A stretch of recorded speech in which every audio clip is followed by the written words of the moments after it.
नहमदुहु व नुसल्ली अला रसूलिहिल करीम अम्मा बाद फ़अऊज़ु बिल्लाहि मिनश शैतानिर रजीम बिस्मिल्लाहिर रहमानिर रहीम। अस्सलामु अलैकुम डियर व्यूअर्स, आपके जदीद फ़िक़ही मसाइल के फेवरेट इंफॉर्मेटिव चैनल फतवा ऑनलाइन से मैं हूँ शब्बीर अहमद। हमारा आज का टॉपिक है इंटरनेट केबल का बिजनेस।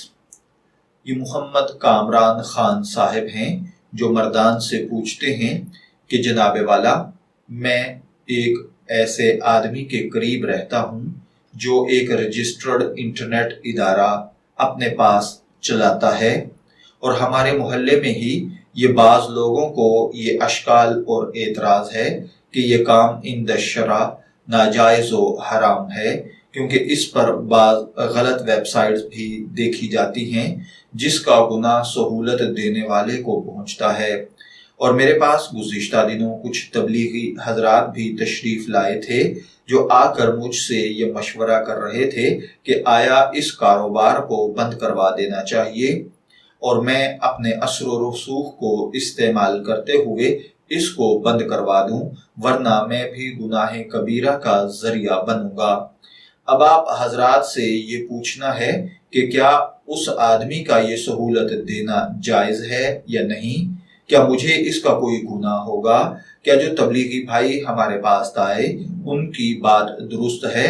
बराए मेहरबानी इसके बारे में हमें दुरुस्त आगाह कर दीजिए। तो देखिए भाइयों और बहनों, इंटरनेट का इस्तेमाल टेप रिकॉर्डर, मोबाइल वगैरह की तरह है कि आप इससे अगर जायज़ और अच्छा काम लेना चाहें तो ये भी मुमकिन है, और अगर कोई गलत और बुरा काम लेना चाहें तो वो भी मुमकिन है।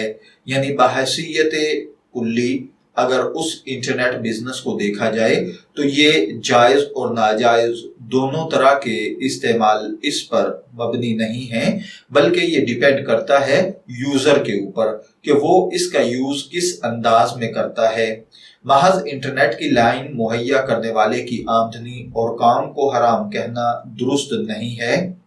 अलबत्ता किसी शख्स के मुताल्लिक अगर यकीनी तौर पर मालूम हो जाए कि ये शख्स इसका गलत इस्तेमाल करेगा तो उसको वो शख्स कनेक्शन ना दे, ये कर सकता है, लेकिन सिरे से ही उसका काम बंद करवा देना, क्योंकि लोग उससे लेंगे और गलत वेबसाइट्स ओपन करेंगे, ये गलत है।